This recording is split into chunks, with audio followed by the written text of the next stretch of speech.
on va commencer notre petite rencontre. Voilà, je vois un visage nouveau, donc je profite pour faire un petit rappel. Donc sur les rencontres de la boutique existent depuis une dizaine d'années et on fait venir régulièrement des réalisateurs ou des critiques. On profite de sorties de DVD et puis pour avoir un petit moment d'échange comme ça, parler de films qui nous touchent, qui nous semblent importants. Et voilà, donc ce soir on est heureux d'avoir Alain Gomis qui était déjà venu précédemment pour féliciter. Ça remonte à 2000. Je devrais savoir tout ça. Ouais, féliciter 2016, tu vois, ouais. 2016, donc ça fait 7 ans, tu vois, le temps passe. Et donc, voilà, moi j'ai découvert ton dernier film, Rewind and Play, un documentaire, un film. Je ne sais pas pourquoi on essaie de classer à tout prix fiction, documentaire, mais c'est un film avant tout, sur le pianiste jazz Thelonious Monk. Et pour moi, ça a été un choc parce que vraiment, je me baladais dans le cinéma, je me dis ah tiens, j'aimerais bien, voilà, je voyais que ton film était projeté.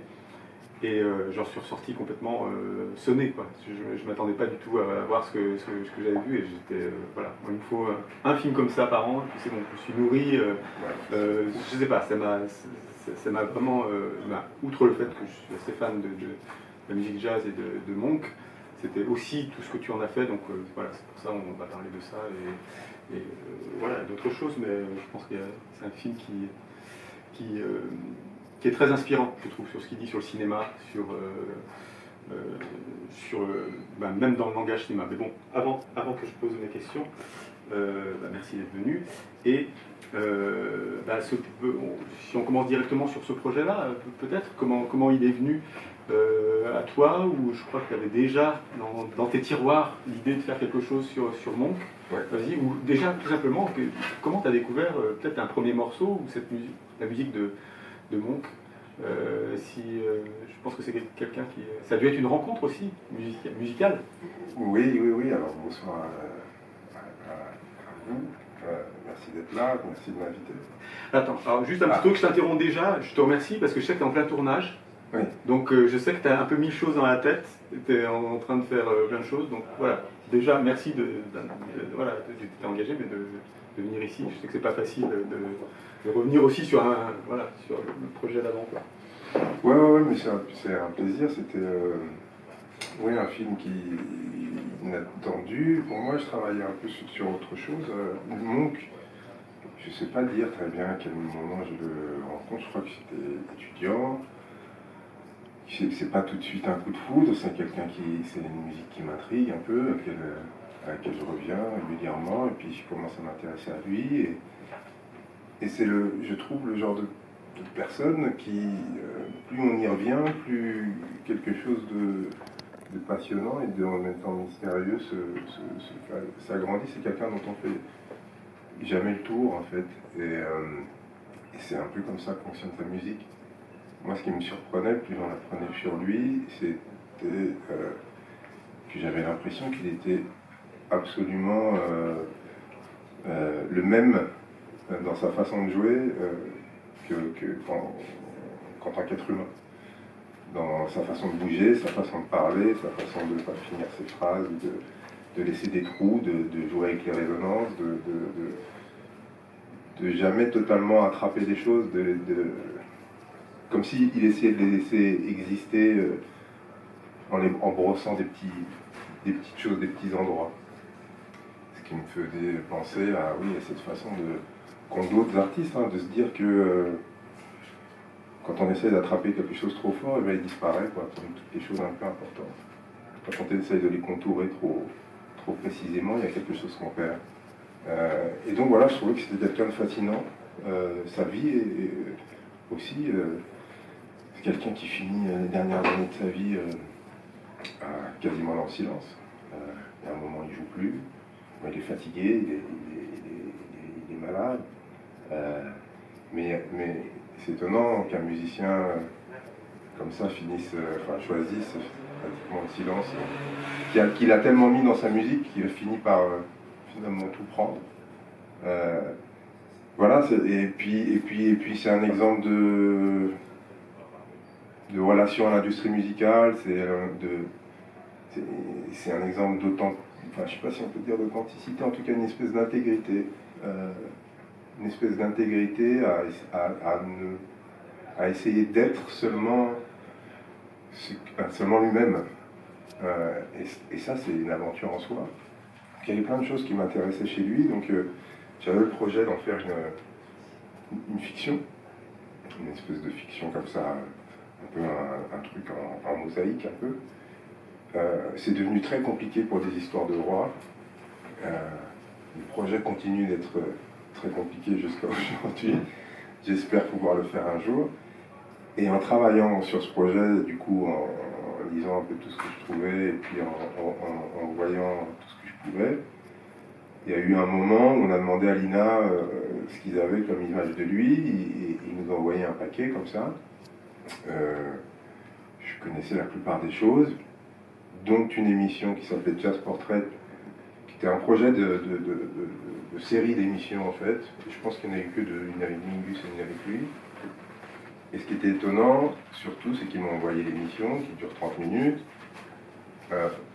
Qui dure 30 minutes, il me semble, dans sa version montée pour la télévision qui est passée en 70. Tu sais que dans le bonus, elle dure 30 minutes. Ouais, c'est ça. Mais ils m'ont envoyé aussi les rushs de l'émission. Donc ça, c'était une grande surprise. Je ne savais pas qu'ils étaient disponibles. C'est très très rare, en fait. Eux-mêmes, ils m'ont envoyé un paquet, comme s'ils avaient fait une recherche comme ça. Ils ne savaient pas très bien ce qu'il y avait dedans. Et ils ne savent pas expliquer pourquoi quelqu'un a mis ces cassettes de côté, quoi. Comme pourquoi ça a été conservé. En tout cas, c'était pour moi fascinant parce que tout à coup, je voyais le personnage tel qu'il pouvait être décrit par ses proches, par les gens qui le connaissaient. C'est-à-dire, parce qu'il y a toute cette image construite autour de lui, qui est un peu l'image marketée. On joue beaucoup effectivement de quelque chose où il serait autiste, presque, etc. Et on voyait cet homme généreux, présent aux autres, évidemment avec quelque chose d'un peu particulier dans ses silences, etc. Dans cette façon de jamais, exactement comme dans sa musique aussi, de jamais faire la phrase attendue. De jamais remplir la fonction, si on lui demande comment ça va, ou il ne va pas parler de la pluie et du beau temps, il préfère se taire. Il n'aide pas les choses à être dans leur forme sociale, normale. Mais c'est ça, c'est comme s'il laissait résonner la question, et comme s'il ne la comprenait pas, comme s'il la prenait presque dans son sens le plus profond. Quand il dit, et c'est en ça que le film est passionnant, c'est-à-dire qu'on lui fait répéter en plus, la question lui est reposée. Et c'est la pire personne à qui on pourrait demander de faire cet exercice-là, quoi, parce qu'il y répond avec presque toute la sincérité, mais une sincérité existentielle, quoi. Je sais pas, il y a quelque chose d'assez fort. Mais je t'interromps plus. Non, mais c'est ça. Je sais pas, il y a d'autres exemples d'interviews de lui. Voilà, on lui demande à un moment qu'est-ce qu'il écoute comme musique. Il dit qu'il écoute tout. On lui demande est-ce que vous écoutez de la musique classique. Il dit j'ai déjà répondu à la question. et il y a une espèce comme ça d'évidence, et donc il joue pas le jeu d'une certaine façon. Et c'est aussi ce qu'il fait donc, en jouant, où il va pas vers la résolution attendue. Il cherche toujours une façon de décaler, une façon de faire entendre comme pour la première fois quelque chose, quoi. Et en même temps, je trouve qu'il trouve un truc qui, a posteriori, sonne comme une évidence. Voilà, c'est comme s'il allait tout droit, sans cesse. C'est comme s'il avait un langage qui était Enfin, moi je dis ça parce que j'aime beaucoup. Comme s'il cherchait la route directe, sans cesse. Et donc dans ses relations aux autres aussi. Donc en se débarrassant de ce qui n'était pas nécessaire, d'être dit pour faire discours, etc. Donc il peut me mettre mal à l'aise aussi, parce que il y a des moments où il dit rien. Mais là, donc, il se prête au jeu de l'interview avec celui qui est son ami, Henri Renaud, qui est pianiste, qui est allé chez lui, qui cherche à en faire la promotion. C'est quelqu'un qui a une admiration sans borne pour Monk. Donc c'est intéressant de voir alors, qui est une personne blanche, qui est français. Donc il y a quand même ce rapport-là entre un Afro-Américain et un Français, de souche, je ne sais pas si ça veut dire quelque chose, mais bon voilà. Et passionné de jazz, et admiratif devant le génie de Monk, et en même temps voulant le restituer dans une sorte de boîte au RTF, quoi.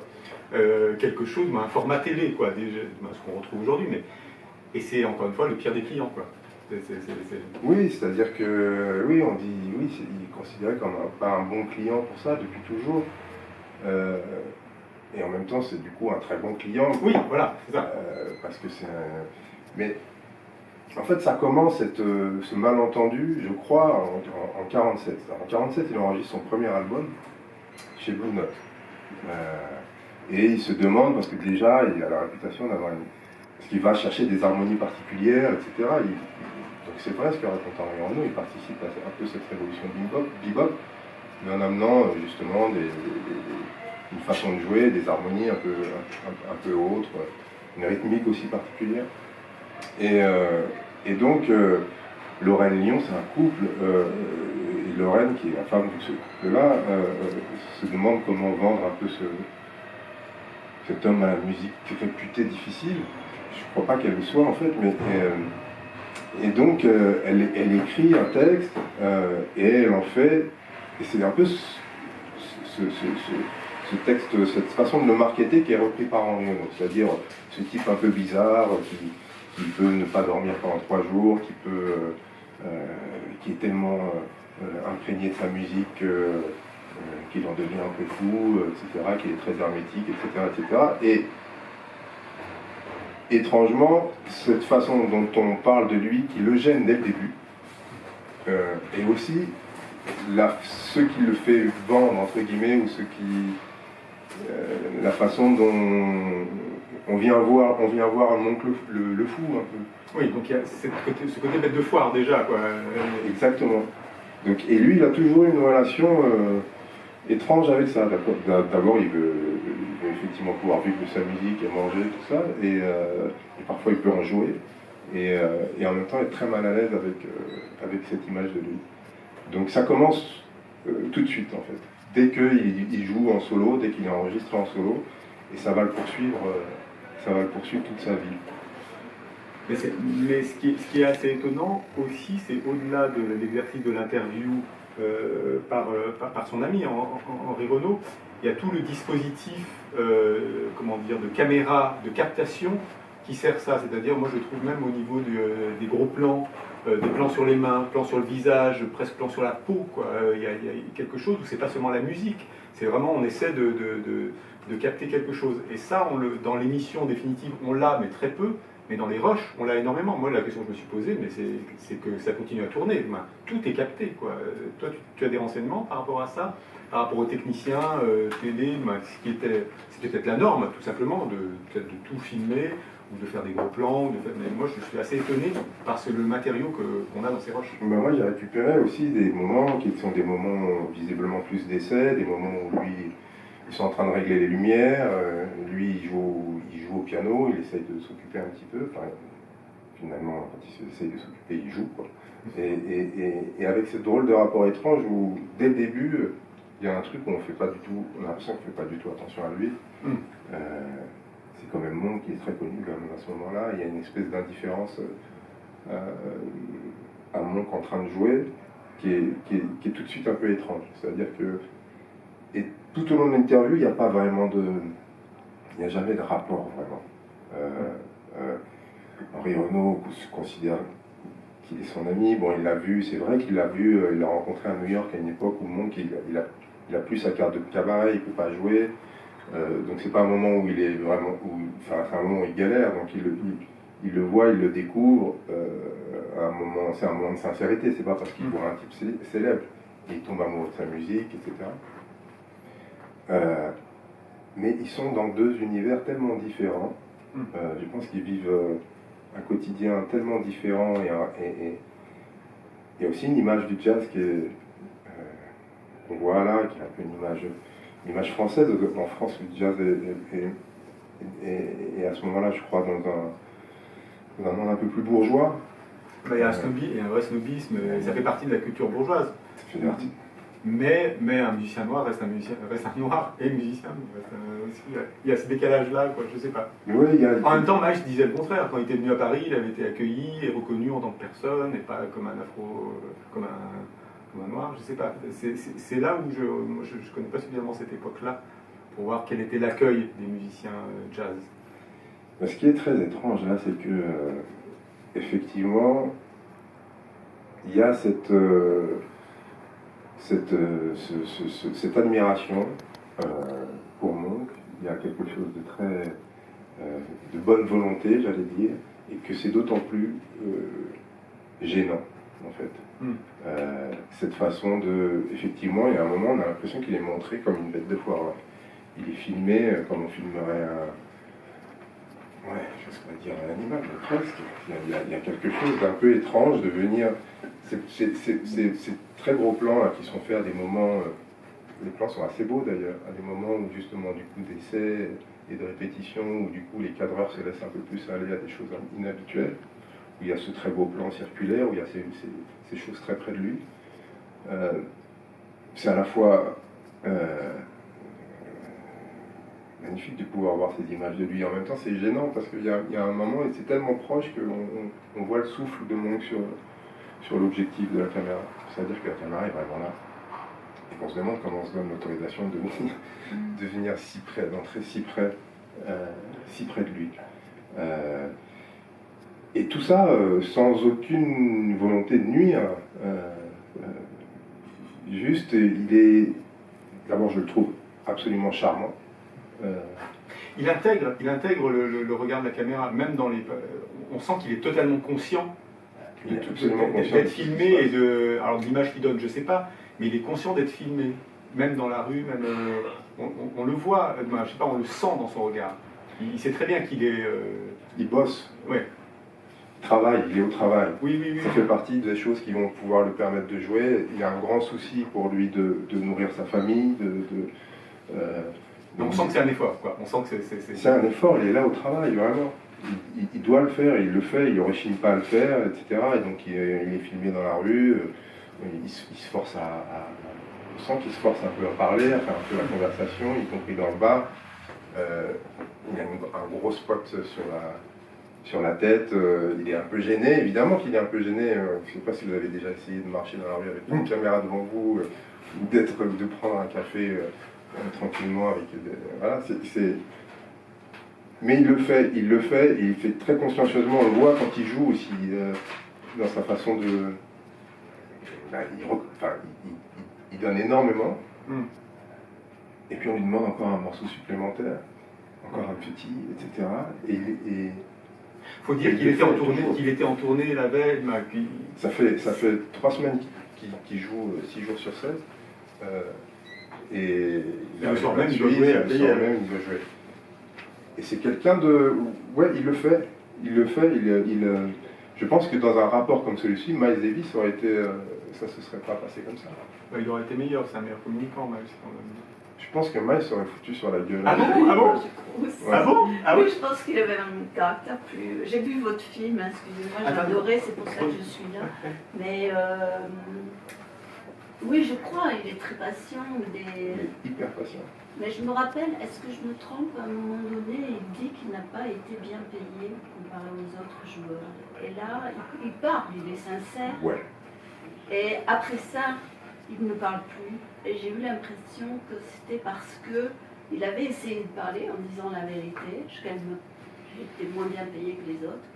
Et après, il ne parle plus. Donc il était sincère, il était très vrai. Et après, il joue. Moi, j'ai adoré ce film. Je suis là pour entendre le discours. Mais j'ai beaucoup ressenti tout, la façon dont c'est filmé, dont vous l'avez traité, le montage. Et... Vraiment. Merci beaucoup. Et je crois que vous avez... Je l'ai vu au cinéma du réel. Vous avez absolument raison. Je suis contente qu'il soit passé sur Arte, mais je l'ai vu ce film, j'adore, mais j'aime beaucoup. Merci, Ah non, vraiment. C'est lui, quoi. Il est... effectivement, quand je disais il n'y a pas eu de rencontre véritable, tout se passe dans un espèce d'écran, un espèce de format, quoi. Et le seul moment, il y a un moment, moi j'en ai entendu et lu beaucoup des interviews avec lui, et je l'ai jamais entendu dire un truc aussi personnel et sincère qu'à ce moment-là, quand il se lève et qu'il dit... J'avais calé cet extrait-là, mais on pourra montrer ou pas. Hein. Mais je trouve, pardon. Ouais, ben, ce moment où il dit, la première fois que je suis venu en France, j'ai été pétrifié tout au long de mon voyage. Et là, il y a une possibilité de rencontre, vraiment. C'est-à-dire en dehors de toute chose, de l'image qu'on veut construire de lui, de flatter quelque chose, de vouloir le vendre aux autres, etc. Il y a une possibilité de rencontre qui n'est pas saisie par Henri Renaud, j'ai rien contre Henri Renaud, mais qui n'est pas saisie, parce que comme si ça rentre pas... Pire que ça, c'est violent, la réaction. Bah, c'est repoussé complètement, on ne parle pas de ça. It's not nice. It's not nice. C'est hallucinant, puisque c'est quand même une... mais qui dit quelque chose de notre société, même aujourd'hui, qui fonctionne en termes de format et qui fait se succéder des gens à l'intérieur d'un format préexistant et qui fait que finalement les choses n'arrivent pas à exister véritablement. Tout ça sont des images presque... Il a déjà son discours avant qu'il arrive, on le voit, et comme il ne rentre pas tout à fait dans le discours qu'il a envie de mettre en place, et bien finalement, dans le montage final, toutes les interventions de Monk sont enlevées. Il ne reste que le récit fait par lui de la façon dont il veut parler de Monk, dont il pense que sincèrement c'est la meilleure façon de le faire pour que les gens le reçoivent. Quitte à faire un contre-champ où Monk n'est pas là, tu vas jusqu'au bout de la chose, c'est-à-dire que bon, à la fin, c'est pour ça que moi je trouve que le film parle de cinéma, il parle du champ contre champ, mais de l'essence même, c'est-à-dire que on n'a pas forcément besoin de l'autre pour avoir sa réponse. Et je trouve que c'est des moments comme ça complètement hallucinants, quoi, hallucinants. Et les silences, et à te poser une question, la personne n'est pas là. Et jouer, c'est du ciné, je sais pas. Oui, c'est terrible. Mais je pense que quelle émission de télévision aujourd'hui accepterait de donner ses rushs pour en faire un film comme celui-ci? Je veux dire, cette entreprise de formatage, de tout transformer en sujet, de tout transformer finalement en objet, on y est. Enfin, qui a vu un film, une émission sur un sujet qu'il connaît bien, c'est bien à chaque fois comment il peut se sentir violé d'une certaine façon, dépossédé de quelque chose pour en faire un objet de vente ou de quoi que ce soit. Et dans la musique de Monk, encore une fois, elle est aussi comme ça, c'est-à-dire que, et son combat en tant que musicien, et c'est là où moi ce qui est intéressant, c'est qu'il est partout le même, ça a été aussi celui-ci. Comment, en n'utilisant pas les formats présupposés, on essaye en tout cas d'avoir un rapport direct, premier, toujours à ceux qui l'écoutent. Et il y arrive. Mais moi je trouve que ton film est plus... parle de Monk, mais vraiment parle du formatage. Pour moi c'est un grand film sur le formatage, sur le réel qui résiste ou la parole qui dérape, ce qui est pas audible au niveau de la télé. On le voit. On voit dans une émission quand ça dérape, quand c'est pas un dérapage organisé, mais quand il y a le réel, c'est-à-dire que non, ça va pas. Ça va pas, tant au niveau de la durée de la prise de parole ou de l'événement qui n'est pas prévu, ou de la parole qui n'est pas récupérée par le présentateur. Parce que c'est ça qui est montré, c'est que le présentateur récupère ou réinsère toujours, rend acceptable, remet dans la boîte. Et là, Monk, il ne rentre pas dans la boîte. Il ne peut pas rentrer dans la boîte. C'est ça que je trouve fort. Et quand il ne rentre pas, ou quand il est réellement là, on lui dit non, là, non, ça, c'est pas audible, quoi. C'est ça. Et je sais pas, je trouve le film exemplaire par rapport à ça. C'est-à-dire que ça nous montre tout le dispositif, mais en morceaux. C'est-à-dire qu'on voit tout, comment dire, on voit en plus tous les ratages de son, les cadres, les répétitions, on voit toute la construction, en fait, de cette mise en boîte. Et je le trouve passionnant, super stimulant, parce qu'on se dit, mais oui, on voit la construction, on se dit, mais non, mais on n'a pas envie de ça. Le réel, c'est beau, quoi. C'est beau. Et là, ce ratage est super beau, quoi, je trouve, dans ce qu'il dit, quoi. Mais bon, voilà. Ouais, mais c'est ça, et c'est faire un film aujourd'hui, en France, en tout cas dans le mode de production français, mais c'est vrai dans plein d'endroits, c'est essayer de trouver un intermédiaire entre ce qu'on aurait envie de faire et la façon dont on vous pousse à le faire pour trouver de l'argent, en fait, dont on va pouvoir vous dire que ça rentre dans un certain nombre de cases pour puisse être diffusé, vendu, etc. Et vient la frontière où vous perdez totalement, vous risquez de perdre totalement l'essence de ce que vous vouliez. Et ça signifie, la plupart du temps, de faire des films pauvres, de faire de la musique pauvre, ou de faire des choses qui vous permettent justement d'échapper à ces formats qui sont extrêmement efficaces, qui fonctionnent, puisque après, voilà, ils travaillent avec des, je sais pas quoi, des mesures d'audience, des machins, tout ça, etc. Tu vois, ils savent extrêmement bien formater, encore plus aujourd'hui qu'en 69. Mais effectivement, on est écrasé. Je trouve qu'on est absolument écrasé par ces différents formats préexistants. Et que c'est extrêmement difficile, ça l'était à l'époque et ça l'est toujours aujourd'hui. Et le pire, c'est qu'en plus, tout est transformé du coup en objet possible. C'est-à-dire que ce soit en fonction du moment, de l'époque, ça va être tout à coup, on va faire mine de s'intéresser plus au féminisme, on va faire mine de s'intéresser plus des notions de diversité, on va faire mine, etc. Pour fabriquer toujours des nouvelles boîtes qui ressemblent à s'y tromper à celles qu'on utilise pour d'autres sujets et qui enlèvent toute particularité, donc essence, tout cœur. Et en fait, c'est un combat permanent. Et oui.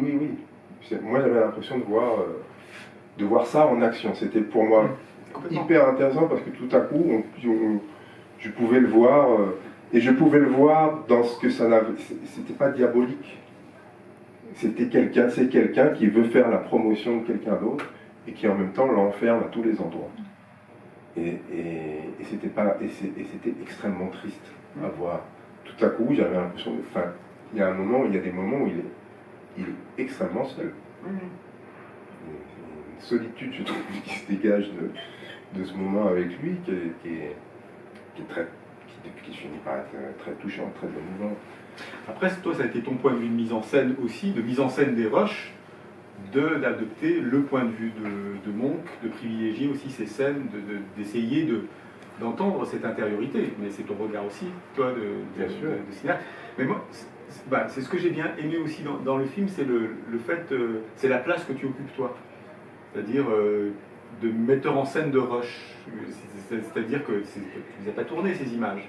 Et tu les mets en forme. Et il y a un endroit, je trouve, de la réalisation que je trouve super intéressant. Et en même temps, un peu dans l'ombre, assez humble, et en même temps, évidemment que c'est ton film et pas celui de quelqu'un d'autre. Je sais pas, moi, ça m'interrogeait sur mon propre travail, sur ce film-là, mais d'une manière générale, c'est-à-dire de cette façon de plier le réel à sa volonté. Au fond, d'avoir déjà un plan et de plier le réel à sa volonté. En faisant ce film, j'avais aussi l'impression de faire une fiction, c'est-à-dire en prenant d'une certaine façon le point de vue de Monk, je ne pouvais que me projeter. Dans ton statut d'artiste aussi, toi Ouais, dans ma relation aussi aussi qu'est-ce que c'est qu'être un artiste étranger en quelque sorte, de porter cette étrangeté et d'avoir comment dire, un regard à la fois gentil, mais avec parfois beaucoup de stéréotypes. Qu'est-ce que tu fais? De toute façon, chacun connaît ça dans sa vie quotidienne. Est-ce qu'on ferme les yeux? Est-ce qu'on laisse tomber certaines remarques, etc. Ou est-ce qu'on s'énerve à chaque fois? Miles s'énervait tout le temps.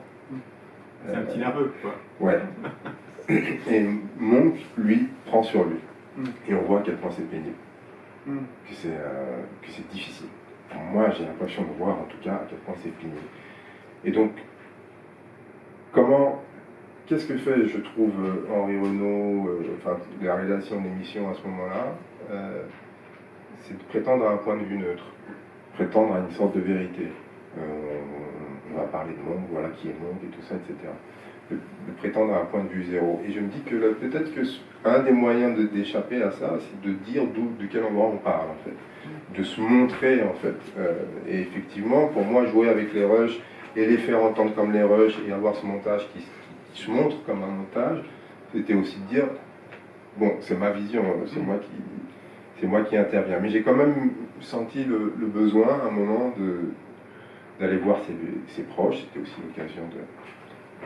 J'avais déjà rencontré son fils, c'était l'occasion de le revoir. Et je lui ai montré. Tu voulais qu'il valide quand même ton... Je voulais qu'il me dise, est-ce que je suis... Et j'étais complètement à l'ouest, et donc je lui ai montré le film à une période de montage, quand j'étais assez proche de cette version-là.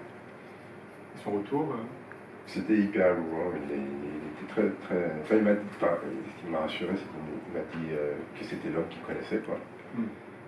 Il m'a dit, je vois à quel point il est énervé contre ce gars, mais qu'il ne dit rien. Il a pleuré une bonne partie du film, quoi.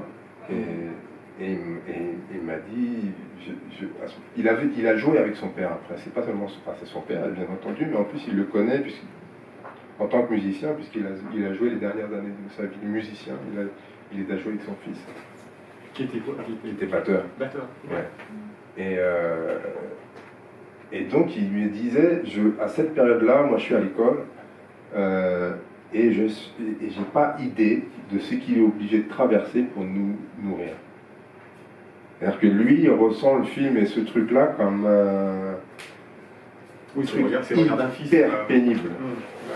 Hyper pénible de quelqu'un qui se force à rien dire, qui sait exactement ce qui se passe, qui sait ce regard qu'il a sur lui, qui est le regard d'une société entière, et qui trouve douloureux, en fait.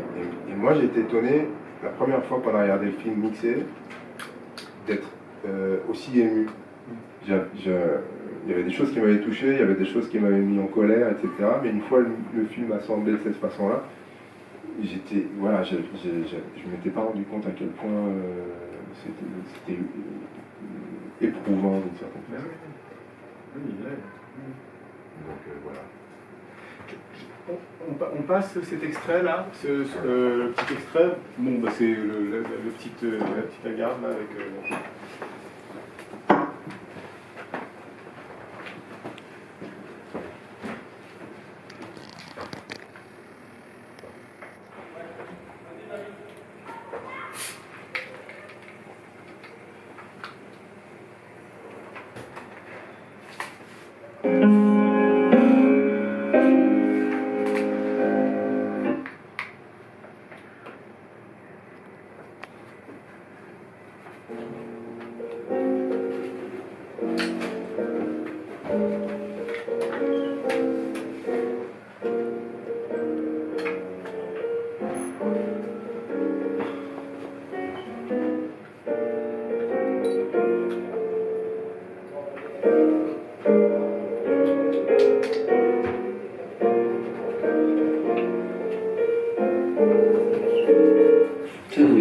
Did you remember your first concert in Paris in '54? Yeah, it was somewhere in the early 50s. Thelonious se souvient. Again, sorry. I have to say that in French. Thelonious, est-ce que vous vous souvenez de votre premier concert donné à Paris en 54? I don't understand. Do you remember this first concert in Huh? Paris in '54? Oh, I had my first concert. Yeah. Right? South Play Up. Salle Playel, yeah. Do you remember, I think at this time your music was too avant-garde, I think, for the radio.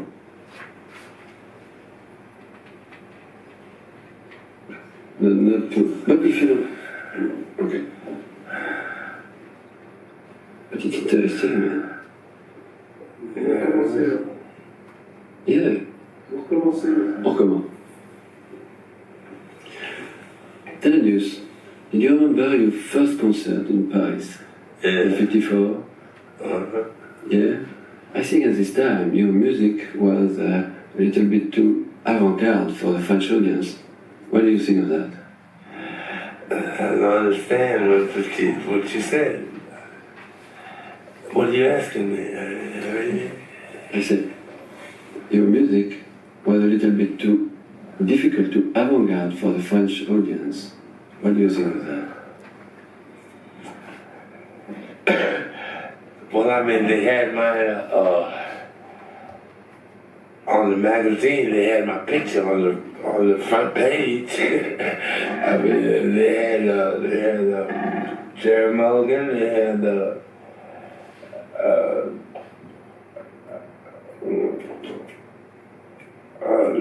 Jones, was his name, trumpet player. And they had a lot of people, I mean, but they had my picture on the front page. It was too avant-garde or what it was. I mean, whatever it was, it seemed like that I was the star, but and the people was coming to see it, but I wasn't getting the money though. Okay. Thelonious, I'm sorry, I see my Bernard, on peut effacer ça. Hein? D'accord?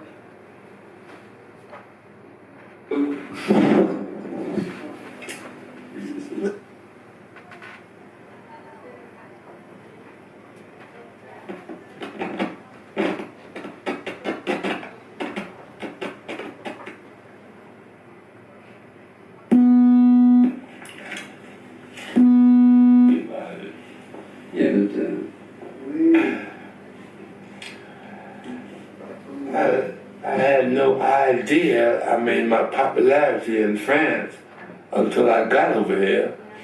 And when I got here, I mean, they had Jerry Mulligan and treating them as a star, but they had my picture on the front page of the magazine for the concert and all that. And I couldn't get no musicians. I came over by myself.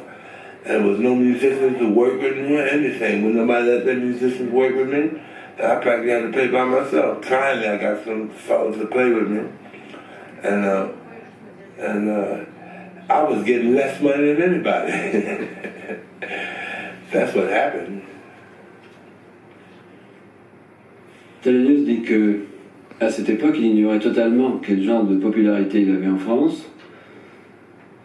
Il a trouvé sa photo en première page d'un magazine de jazz, mais il a été déçu de voir qu'on n'avait pas prévu de musicien pour accompagner et que d'autre part, il avait été certainement celui qui a reçu le cachet le plus bas. Voilà tout ce qu'il peut dire à ce sujet-là. Mais Bernard, je m'excuse de revenir là-dessus, je crois qu'il vaut mieux effacer cette fois, il n'y a rien d'autre à dire, parce que ça c'est vraiment désobligeant tout ce qu'il raconte, alors il ne faut pas en parler. D'autant plus que l'organisme...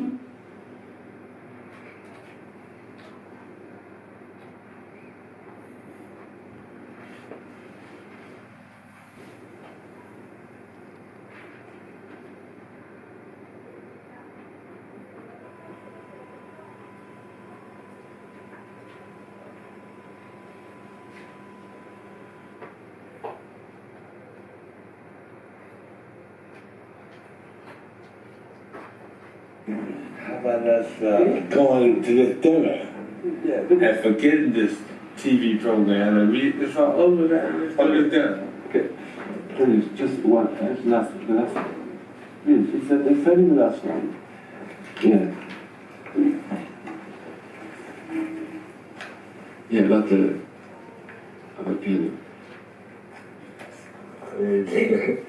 You asked me about the first time I came to France. No. That's all. No. It's we don't do that.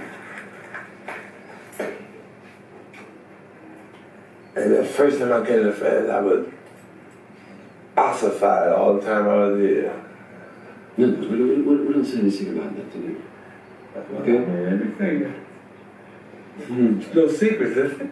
No, but it's not nice. That's not nice. Yeah.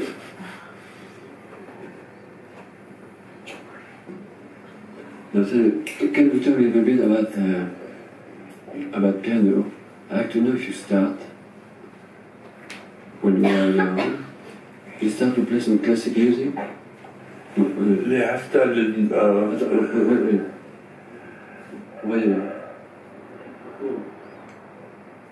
I learned how to read music, and in the process of reading music, I mean, I had to learn through classical music. Please, I have to ask. Thelonious. Wow. C'est gênant un peu.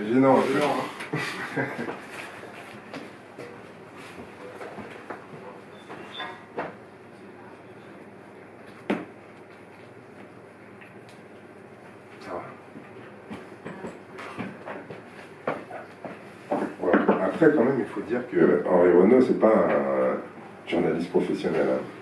C'est un musicien. Enfin. C'est peut-être un peu comme au cinéma à ce moment-là où c'est des cinéastes qui écrivent, etc. Mais peut-être parfois ils s'en sortaient mieux par les interviews de temps en temps. Lui c'est un musicien de jazz, c'est un pianiste, il écrit pour Jazz Magazine entre autres.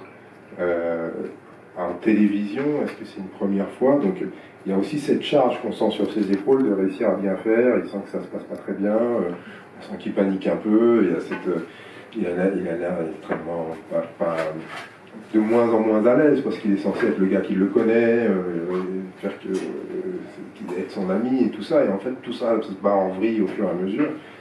Et voilà. Donc il faut aussi lui reconnaître ça. Mais déjà dans la première question, telle qu'elle est posée, il y a un peu la différence de monde quand il dit votre musique était peut-être trop avant-garde, etc. Et Monk feint de ne pas comprendre ce qu'il lui demande, pour vraiment lui demander mais qu'est-ce que ça veut dire. Et là, peut-être que, après ça c'est mon interprétation, en France, qui est un peu une musique élitiste, alors qu'aux États-Unis, elle est en train de le devenir un peu, mais c'est d'abord une musique populaire. Il y a cette façon un peu de considérer la culture comme aussi une façon de se détacher, enfin d'être un peu au-dessus de la mêlée. Et plus c'est difficile, et plus c'est presque abscon, plus on est érudit, élevé, et tout ce qu'on veut, quoi. Et donc il y a Et alors lui, il n'a pas du tout envie de ça. Oui, il n'a pas envie de ça, mais en même temps, il en a été victime. Il a eu du succès quand même beaucoup plus tard par rapport à d'autres musiciens de la scène bop qui ont eu du succès beaucoup plus rapidement. Donc il a galéré, il n'est pas non plus... oui, mais lui, il a toujours fait un succès. Oui, tout à fait. Mais il sait qu'il a une musique qui est quand même, qui n'a pas été reçue tout de suite aussi. Oui. Il n'est pas... Oui, il sait très bien. Il le sait, mais il continue de défendre quelque chose qui dit que c'est rien de difficile là-dedans. Quand à chaque fois qu'on lui a posé la question, il dit vous avez juste à écouter, quoi. Mais si vous trouvez ça difficile, prenez les morceaux depuis le début et puis écoutez les uns après les autres et vous allez choper le truc. Et à chaque fois qu'on a voulu l'amener vers des choses théoriques, il a toujours refusé. Quand on lui pose la question est-ce que vous écoutez de la musique classique, ce qu'à nouveau Henri Renaud fait ça, il fait une périphrase, il fait une phrase un peu compliquée pour dire que il a dû étudier pour apprendre le solfège. Il a dû étudier de la musique, enfin jouer de la musique classique. Il ne veut surtout pas dire ce qu'il pense qu'il dit, c'est-à-dire que c'est comme si le jazz ou sa musique deviendrait quelque chose d'intéressant à partir du moment où il y aurait cette rencontre ou ce truc avec la musique classique, quoi. C'est quelqu'un qui, apparemment, en tout cas c'est ce que disent ses proches, aimait particulièrement Rachmaninoff, le jouait, mais il ne l'a jamais dit, dans aucune interview. Il n'a jamais voulu aller à cet endroit où il avait l'impression qu'on essayait de valider sa musique par la musique occidentale. Et pareil, il a souvent dit qu'il n'avait jamais appris, qu'il n'avait pas pris de cours, ce qui n'est pas vrai, même si essentiellement il a ce rapport, comme beaucoup de musiciens, c'est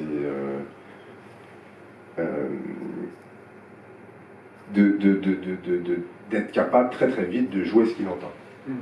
Et d'avoir cette fonction. Il dit d'ailleurs, il faut être mathématicien pour jouer du piano, c'est-à-dire de réussir à faire concorder un intervalle que vous entendez avec un intervalle sur le clavier. Cette espèce de concordance immédiate pour des gens qui ont des cerveaux hyper développés et qui arrivent à faire ça, quoi, tout de suite. C'est pas qu'ils sont Enfin, ça tombe pas de nulle part, c'est juste qu'ils sont extrêmement intelligents. Oui, et puis j'imagine qu'il y a du travail. Et après, il y a du travail, mais de réussir à retranscrire tout de suite, voilà, des intervalles de son en intervalles sur le clavier, il y a des gens qui font ça très vite. Lui, il a ça. Donc après, il a travaillé beaucoup, mais il a toujours presque refusé ce travail, presque pour échapper à ce truc de singe savant ou parce qu'il revendique, il a toujours revendiqué une musique simple. Il faut que ce soit simple. Il a toujours dit ça. Et quand des gens se sont revendiqués de lui, toute la scène free jazz, après, derrière, ont beaucoup parlé de lui, etc., il a souvent dit, ouais, mais il n'y a pas de mélodie. Il n'y a plus de mélodie, l'important c'est la mélodie. Enfin, il s'est souvent détaché, quoi, désolidarisé. Donc il vient d'un monde où, voilà, lui, il a commencé à gagner sa vie assez jeune. Il jouait donc il y avait un quartier qui n'existe plus, Saint-Poinil. Quand il y avait des déménagements, des trucs comme ça, on prenait des musiciens pour essayer de payer le premier loyer, en fait. Et donc il a vraiment ce truc de faire danser les gens. Au départ, pour lui, la musique, c'est pour faire danser les gens. Et donc il ne le fait pas pour paraître intelligent, il ne le fait pas pour paraître bizarre, il ne le fait pas, etc. Il le fait parce qu'il pense sincèrement que c'est la musique la plus directe qui soit. Et donc il y a une espèce de décalage quand tout à coup on essaye de l'amener comme si c'était une qualité vers vous êtes quelqu'un d'avant-garde et de ceci, cela, etc. Et lui, il n'a pas du tout envie d'aller là. Et il le fait volontairement. Ouais, c'est peut-être aussi très français de la part des critiques français de vouloir mettre des mots à tout prix, intellectualiser quelque chose qui est, je ne sais pas s'il aurait été interviewé de la même façon par un journaliste jazz américain, je ne sais pas. Il y a des concordances, mais c'est vrai qu'en France, il y a voilà, la culture, c'est je crois, hein, c'est aussi un truc de... Oui, il y a quelque chose d'assez élitiste. Ouais, c'est un truc élitiste. Oui. C'est un truc pour... voilà, on aime bien dire qu'on connaît des trucs que les autres connaissent pas. Ah, tu connais pas ce truc-là, ouais, c'est compliqué, mais c'est un truc hyper répandu. Plus ça va être bizarre et machin, et donc il essaye de l'amener là, à cet endroit-là. Oui, mais en même temps, en faisant une peinture très exotique, vous avez rencontré votre femme dans votre quartier, vous avez votre piano dans votre cuisine. Il y a quand même ce portrait comme ça du génie qui se lève le matin, qui boit son café, et qui joue du piano. Il y a quelque chose comme ça, il y a cette envie-là. Et lui, il est là. En plus, je trouve qu'il a cette façon, il y a une sorte de prognatisme et puis une façon de zozoter légèrement. On se dit, mais les mots, c'est pas... On lit bien dans son regard toute l'intelligence du bonhomme, mais c'est pas avec les mots qu'il va réussir. Les mots vont être plutôt des murs. C'est vraiment avec sa musique qu'il va réussir à nous emporter, à nous convaincre. Oui, quand l'autre va le laisser, mais on voit bien qu'il parle. Contrairement à tout ce qu'on a toujours dit, Monk est muet, il parle. Oui, non, c'est vrai, c'est juste. Il parle, il raconte des trucs, là il est en train de lui dire ce qui s'est passé.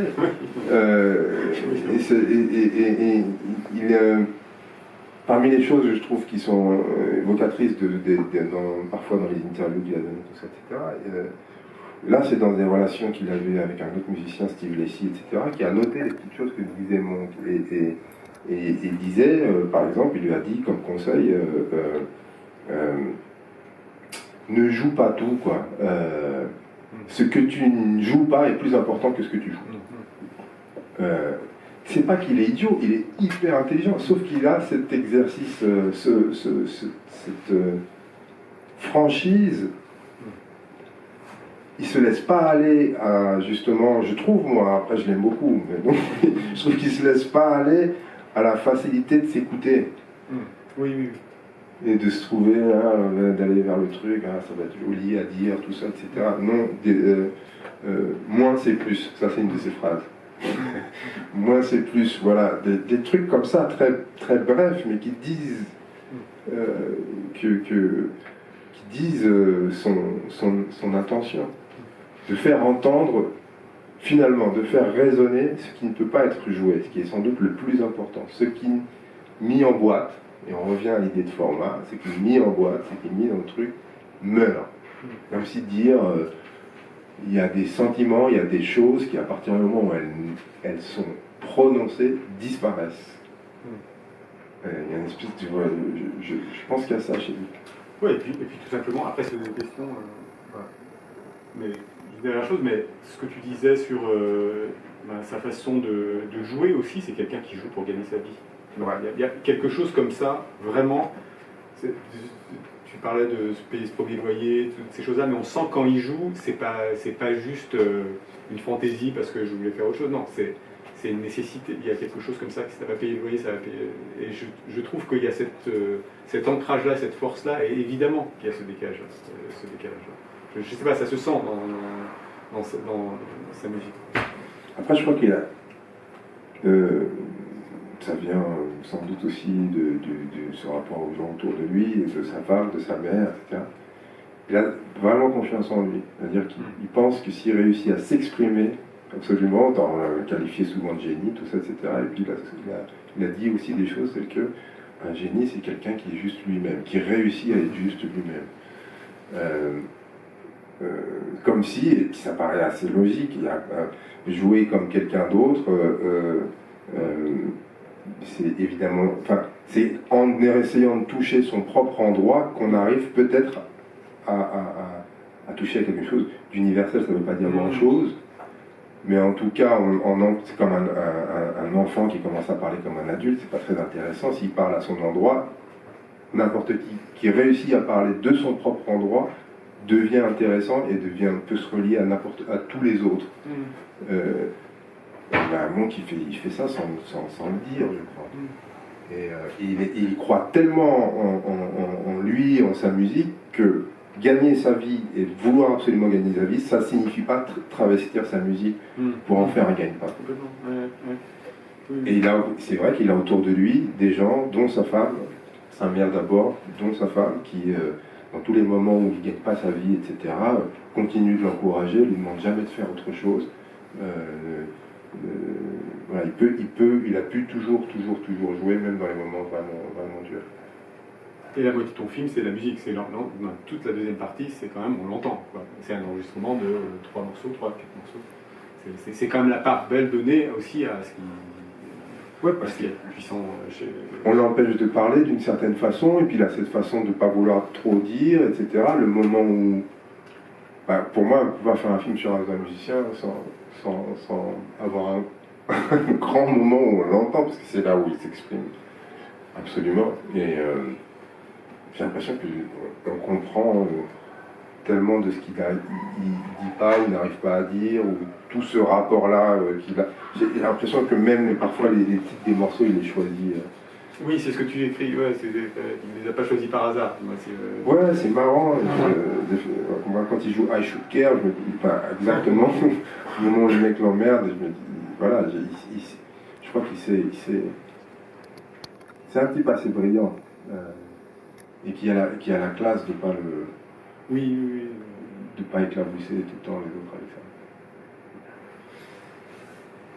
Allez, si vous avez des questions, ouais. Vous avez vu le film ou pas? Ou pour la plupart? Oui.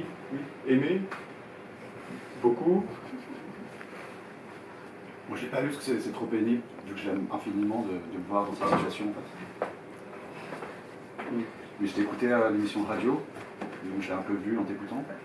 Et ça fait 5 mois que je l'ai sous la main, je vais peut-être finir par le voir maintenant. Moi je voulais te demander, parce que c'est mes deux favoris en tant que compositeur, en tant que pianiste, Satie et Monk. Non mais on enregistre, c'est pour le son. Donc un son, c'est pas la mise en Si tu fais un lien entre Satie et Monk. On pourrait, quand on écoute des morceaux comme Cordiali, vraiment C'est quasiment le dernier qui a enregistré. Ouais, qui est quasiment le dernier qu'il a enregistré. En tout cas, c'est la dernière session enregistrée. Effectivement, je ne sais pas s'il aimait Satie. Ça, j'en ai aucune idée. Mais, et bizarrement, moi, je ne suis pas assez musicien pour ça. Parce qu'il y a Parce que des fois, je me demande, est-ce qu'il est plus Satie que Debussy. T'es musicien, peut-être toi tu l'amènes plus vers Satie. Ouais. Pourquoi? Par le bout du silence, par le moins c'est plus, par les harmonies, par des contre-pieds, par son goût pour les mots. paradoxalement, Mm. pour plein de raisons. Et le fait d'être unique et de ne pas éclabousser les autres avec son côté unique. Mm. Et voilà, moi je passe de l'un à l'autre et je me demande où est-ce qu'il se serait situé le plus dans cette. Mais parfois plus chez les peintres, moi il peut me faire penser à Cézanne. Dans cette façon, pareil, d'éclater un peu la chose et de laisser les choses dans les. De faire des espèces de fractures, des trous, et de laisser les choses apparaître dans les failles. Il y a et les quelques trucs qui existent sur Cézanne parlant, en répondant à des questions. Par exemple, je me souviens d'un truc où il parle de la volonté de silence, de ne pas s'opposer à sa sensation, à la sensation première. On pourrait aussi dire que Cézanne intervient d'une certaine façon. C'est pas comme s'il n'avait rien fait quand on regarde un de ses tableaux, mais qu'il y a un but commun, tout à fait, c'est-à-dire d'avoir les choses qui, à la fin, dans ce que tu reçois, est le plus direct et entier possible. Et du coup, voilà, et je trouve qu'ils ont une façon de construire qui peut se. Dans la résonance, etc., dans le silence, dans l'espace, qui se répond. Et les deux personnages aussi, à certains endroits, je trouve ça ressemble. Donc voilà, mais ça peut être pénible à certains endroits de le regarder, mais moi je l'aime encore plus depuis que j'ai vu ces images. Je parle pas du film, je parle des images. Elle-même. C'est-à-dire que sa générosité, je ne sais pas si tu as lu le livre de Robin Kelly sur lui, sa présence aux autres, même là dans ce café avec cette dame et son chien, etc. Voilà, c'est pas du tout quelqu'un qui fuit les autres. Voilà, mais par contre, il est très vite gêné dès que ça devient artificiel. Là, je travaille un peu le film en montrant cet extrait qui est l'extrait le plus dur, et il y a un crescendo quand même au début on l'accueille, c'est une star, voilà, le film glisse petit à petit vers l'interview ratée, mais c'est pas joué quand même d'emblée, voilà, le film ne se résume pas à cette scène-là. Et puis après il y a toute la bascule vers l'enregistrement audio, et qui nous fait encore plus entendre, moi je trouve, plus entendre sa musique, quoi. Même j'avais pas vu ses mains, ses doigts, tout ça, c'est intéressant. J'imaginais pas ses doigts comme ça presque, cette façon de plaquer, tout ça, c'est très fort. On le réentend encore avec encore plus de plaisir, encore un peu plus de, je sais pas, on a l'impression d'être encore plus proche. C'est ce que tu disais. Moi j'avais l'impression de en tout cas c'était un des buts pour moi, c'était qu'on puisse l'entendre. En tant que musicien, c'est qu'on entende sa musique, on entende la simplicité entre guillemets de sa musique, vraiment. J'espère qu'on chope un peu de ça. Voilà, dans ce truc un peu verbeux qui essaye de se construire autour, etc.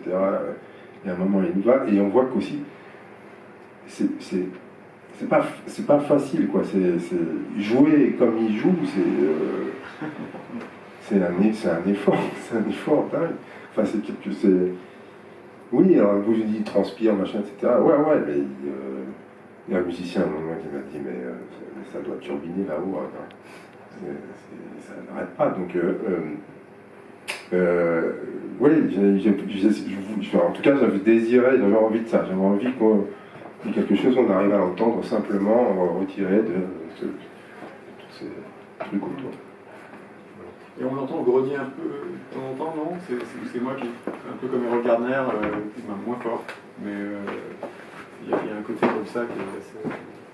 Ouais, il va très souvent dans beaucoup d'enregistrements, on l'entend chanter ce qu'il... Oui, voilà, c'est ça. Chanter ce qu'il joue. Ouais. Oui.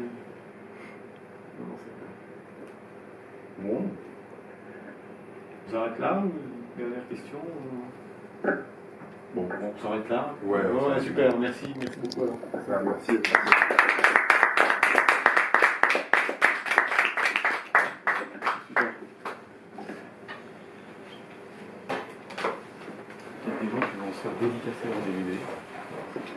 s'appelle Exercice. Donc les DVD